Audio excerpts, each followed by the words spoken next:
Hello दोस्तों, कैसे हो आप सब। आप सभी को प्यार भरा नमस्कार। स्वागत है आपका अपने यूट्यूब चैनल पॉइंट एजुकेटर में। और आज हम पीवाईक्यू जो सीरीज सीडीपी की चल रही है उसमें टीजीटी का 2020 में जो क्वेश्चन पेपर आया था उसके क्वेश्चंस करेंगे। इस वीडियो में हम 15 क्वेश्चन करेंगे और नेक्स्ट 15 क्वेश्चन हम नेक्स्ट वीडियो में करेंगे।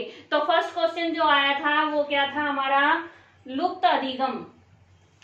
Who first introduced the concept of latent learning? English में मैंने साइड में लगाया है, हिंदी में मैंने लिखा है।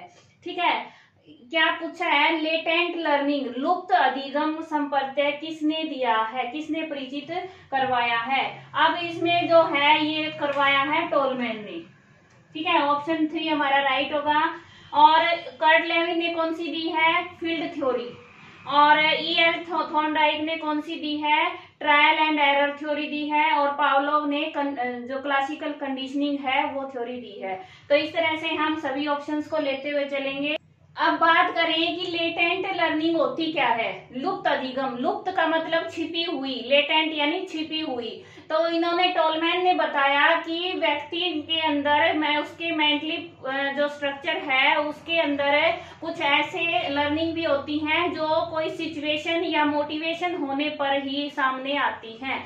जैसे स्विमिंग है, सबको आती है लेकिन हमने कभी महसूस नहीं की हमें आती है नहीं आती। अगर हम स्विमिंग क्लासेस ज्वाइन करें तो उससे हम सीख जाएंगे, तो फर्स्ट डे ही पता चल जाएगी स्विमिंग हमें आती है या नहीं आती। तो ऐसे ही लेटेंट लर्निंग है, छिपी हुई लर्निंग, अधिगम।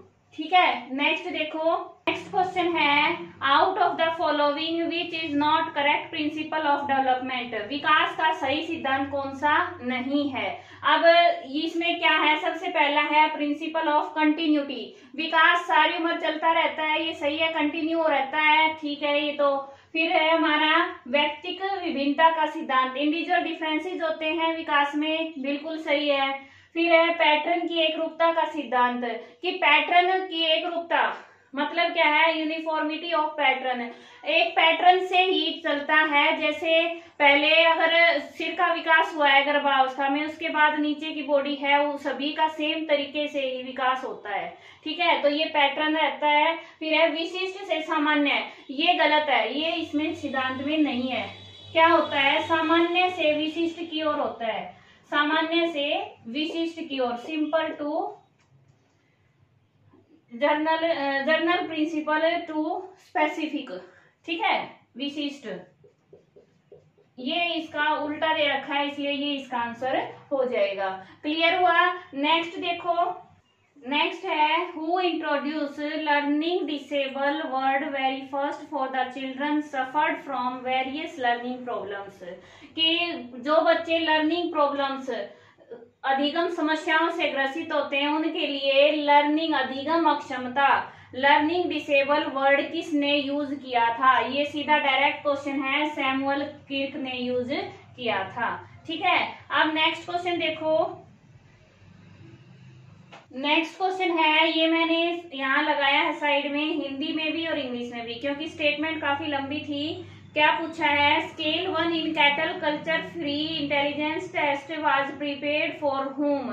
कैटल संस्कृति मुक्त बुद्धि परीक्षण की मापनी एक किसके लिए बनाई गई थी। अब जो ये क्वेश्चन आया था इसका सभी को बोनस पॉइंट मिला था, यानी 1 नंबर सबको मिला था, क्योंकि इसके सारे के सारे ऑप्शन ही गलत थे। ठीक है, अब ये सही क्या था ये समझाती हूँ आपको, कि जो कैटल ने स्केल्स बनाए हैं उसने 3 स्केल्स बनाए हैं, 3 स्केल्स। ठीक है, और इसमें क्या है, नॉन वर्बल, किसी भाषा का प्रयोग नहीं है, शब्दों का भाषा का प्रयोग नहीं है, नॉन वर्बल विजुअल पजल्स का यूज किया गया है, इसीलिए कल्चर फेयर है। किसी संस्कृति से प्रभावित नहीं होते, नॉन वर्बल टेस्ट। ठीक है, तो इसलिए इसका नाम कल्चर फेयर टेस्ट है, क्योंकि इसमें नॉन वर्बल विजुअल पजल्स शामिल किए गए हैं। और ये 3 स्केल हैं, इसमें जो स्केल फर्स्ट है ये बनाया है 4 to 8 ईयर्स के लिए। ठीक है, चिल्ड्रन। और साथ में जो मेंटली हैंडीकैप्ड हैं हैंडीकैप्ड हैं उनके लिए, चाहे वो बड़े हैं छोटे हैं कोई भी है, उन सब के लिए स्केल 1 बनाया गया है। अब स्केल 2 की बात करें तो स्केल 2 में 8 से 14 साल तक के लिए, ठीक है, चिल्ड्रन, और साथ में जो एवरेज आईक्यू वाले अडल्ट हैं, बड़े हैं, उनके लिए ये टेस्ट बनाया गया है स्केल 2। स्केल 3 है वो बनाया है 14 टू कॉलेज स्टूडेंट्स तक के लिए, और प्लस में जो गिफ्टेड लगा लो या हायर मेंटल एबिलिटी वाले हैं उनके लिए, हायर मेंटल एबिलिटी, उन अडल्ट के लिए ये बनाया है स्केल 2। ठीक है, चाहे गिफ्टेड लगा लो चाहे हायर मेंटल एबिलिटी वाले पर्सन लगा लो। तो इस तरह से स्केल बनाए हैं, इसीलिए सारे ऑप्शन गलत थे। मेंटली हैंडीकैप के लिए ओनली स्केल 1 बनाया गया है, और वो 4 से 8 साल के बच्चों के लिए भी है। समझ आया? अब स्केल 1 है ना, इसमें तो 8 सबसेट हैं और इनमें 4 सबसेट हैं, इसमें भी और इसमें भी। बस इतना याद रख लो, काम चल जाएगा। नेक्स्ट देखो, नेक्स्ट क्वेश्चन है, ये भी मैंने स्क्रीन पे लगाया है। निम्नलिखित में से कौन सा अच्छे मानसिक स्वास्थ्य का लक्षण नहीं है? Which of the following is not the characteristic of good mental health? अब गुड मेंटल हेल्थ में क्या क्या विशेषताएं होती हैं? पहला दिया है एबिलिटी टू एडजस्ट, बिल्कुल सही है, जहां जिस माहौल में रहेंगे एडजस्ट कर लेंगे अगर उसकी मानसिक स्वास्थ्य है, बिल्कुल सही है। तो इमोशनल मैच्योरिटी होगी, जहां दुख प्रकट करना है दुख प्रकट करेंगे, खुश है तो खुशी दिखाएंगे, तो वो उनकी इमोशनल मैच्योरिटी होती है। फिर है सेल्फ कॉन्फिडेंस, आत्मविश्वास, उनमें आत्मविश्वास भी होता है। अब है इंटॉलरेंस, असहनशीलता, तो असहनशील व्यक्ति क्या होते हैं? मेंटली स्वस्थ नहीं होते, उनका जो मेंटल हेल्थ है वो अच्छा नहीं होता। जो इंटॉलरेंस होते हैं, यानी जो बात बात पे चिड़चिड़े हो रहते हैं, वो मानसिक स्वास्थ्य उनका अच्छा नहीं होता। क्लियर? नेक्स्ट क्वेश्चन देखो, नेक्स्ट में क्या पूछा है? जीन पियाजे के अनुसार बालक कौन सी अवस्था में परिकल्पनाओं को समझने की तथा तार्किक वाक्यों के आधार पर विचार करने की योग्यता प्राप्त कर लेता है? अकॉर्डिंग टू जीन पियाजे, in which stage child is able to understand hypothesis and getting thinking ability on the basis of logical statement. अब लॉजिक कहाँ सीखता है? हाइपोथेसिस कहाँ सीखता है बच्चा? हमारी जो जीन पियाजे ने स्टेजेस दी हैं 4, उसमें जो लास्ट होती है हमारी एब्स्ट्रैक्ट ऑपरेशनल स्टेज या फॉर्मल ऑपरेशनल स्टेज, तो वो कब से होती है? 11 से ज्यादा होती है, तो 11 to 15 ईयर्स। इसका आंसर क्या होगा? 11 से 15 साल। ठीक है, अच्छा नेक्स्ट देखो, विकास की कौन सी अवस्था में समान लिंगियों के साथ रुचि मित्रता विकसित होती है? अब ये क्वेश्चन भी मैंने पहले करवा दिया है एक वीडियो में। In which stage of development interest friendship develops towards same sexual groups? कि सेम, पहले बच्चा होमोसेक्सुअलिटी होती है, फिर बाद में वो हीट्रोसेक्सुअलिटी में चला जाता है। ठीक है, डेवलपमेंट ऐसे होता है ना। तो विपरीत सेक्स के प्रति कब होती है? किशोरावस्था में, एडोलेसेंस में। तो उससे पहले वाली स्टेज में क्या होगा? समान लिंग के साथ होगा। तो ये क्या आ जाएगी? जो पुबर्टी एज है हमारी 10 से 12 साल, इसमें आ जाएगा। ठीक है, पुबर्टी एज है, इसमें उसका सेम सेक्सुअल ग्रुप में क्या होता है? इंटरेस्ट होता है, फ्रेंडशिप होती है। क्लियर हुआ? नेक्स्ट देखो, निम्नलिखित में से कौन सा यथार्थवादी चिंतन का प्रकार नहीं है? अब यथार्थ यानी रियलिस्टिक थिंकिंग, रियलिस्टिक यानी वास्तव में सोचना, जो नेचुरल है, जो हो सकता है, रियल थिंकिंग वो होती है। तो क्या पूछा इन्होंने? Convergent thinking, creative thinking, evaluative thinking and autistic thinking. अब जो ऑटिस्टिक थिंकिंग है, ये सवलीनता, अपने आप में मगन होना, तो वो तो क्या करेगा? कुछ भी विचार करेगा। तितलियां हैं वो तैर रही हैं, मछली उड़ रही हैं, तो कुछ भी सोच सकता है। ठीक है, तो अवलीन चिंतन है ये इसमें शामिल नहीं होगा रियलिस्टिक थिंकिंग में। अब बात करें कन्वर्जेंट थिंकिंग। कन्वर्जेंट थिंकिंग क्या होता है कि जैसे कोई कंसेप्ट है उसको किसमें अभिसारी, कन्वर्जेंट होता है इकट्ठा होना, डाइवर्जेंट होता है फैलाव होना, डाइवर्ट होना, ठीक है। तो कन्वर्जेंट रूप से सोचना, सारे कंसेप्ट इधर उधर से लाके सारी प्रॉब्लम के सॉल्यूशन लाके उसको एक उसमें बांधना, ठीक है, वो होता है कन्वर्जेंट थिंकिंग।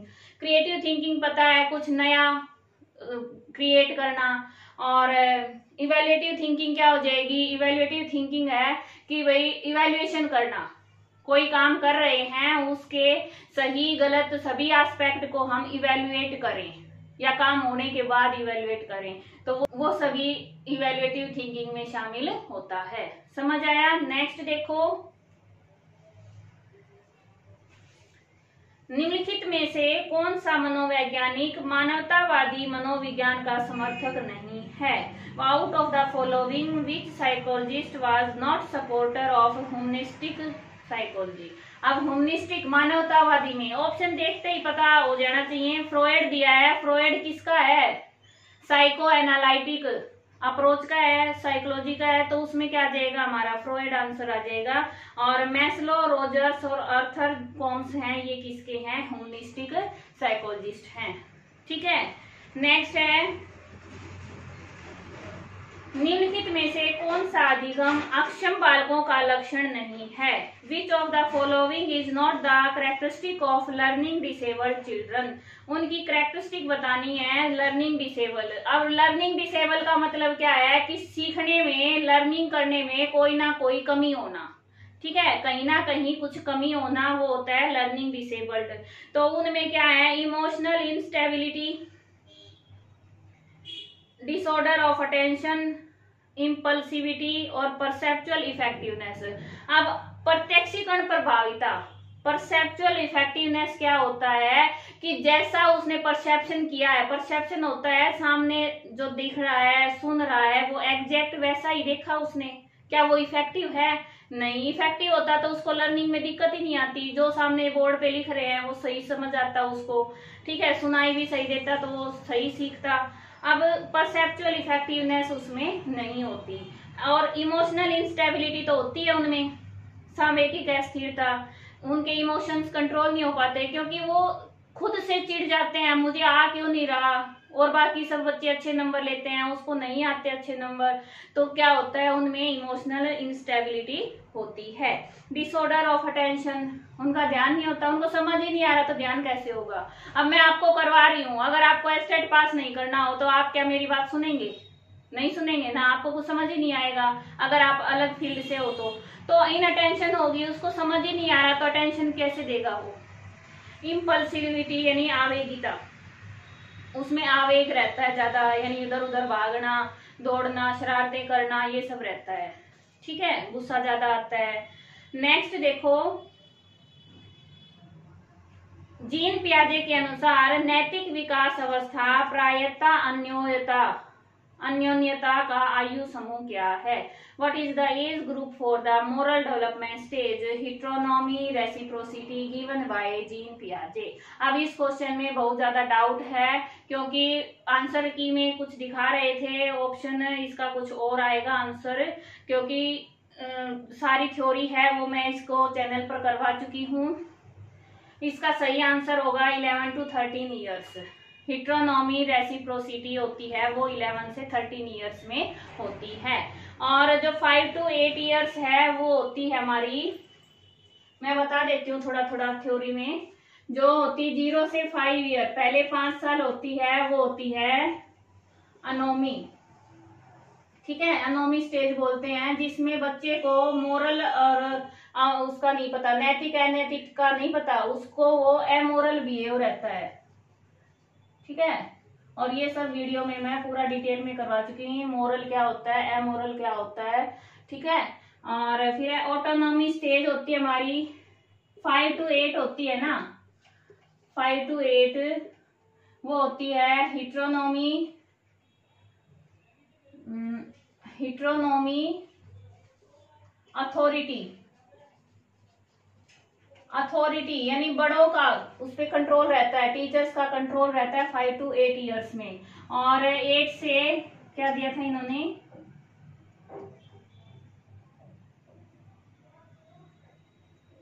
5 to 8, यहाँ पे 11 भी कह सकते हैं। वैसे 8 to 13 होता है, 14 होता है। ये होती है हमारी हिट्रोनोमी जो इन्होंने दिया है, रेसिप्रोसिटी, और 13 से 18 ये होती है हमारी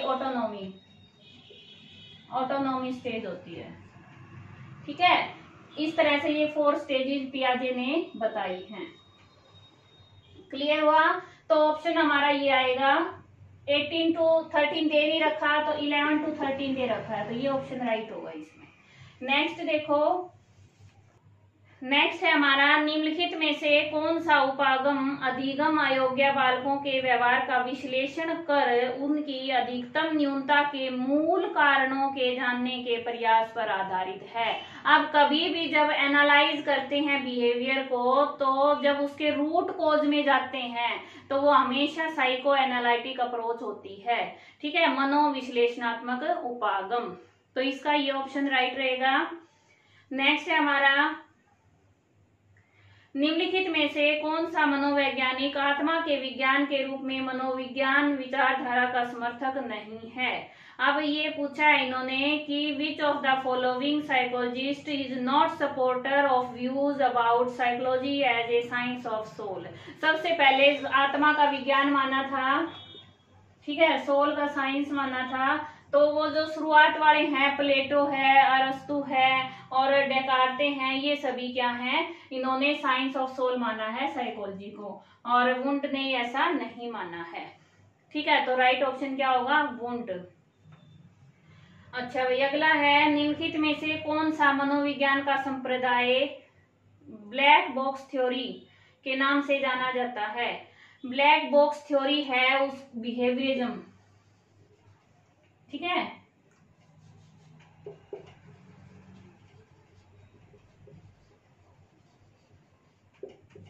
को कहा जाता है ब्लैक बॉक्स थ्योरी,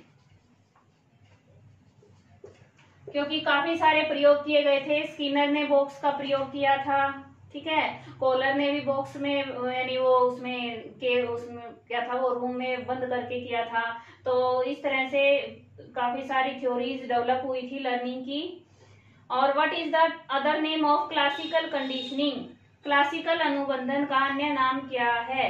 क्या है भाई, ये type S conditioning, type S conditioning. और भी एक इसका नाम है रिस्पोंडेंट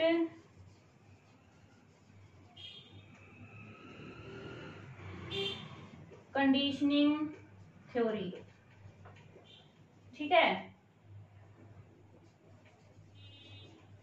और ये किसकी है, पावलोव की,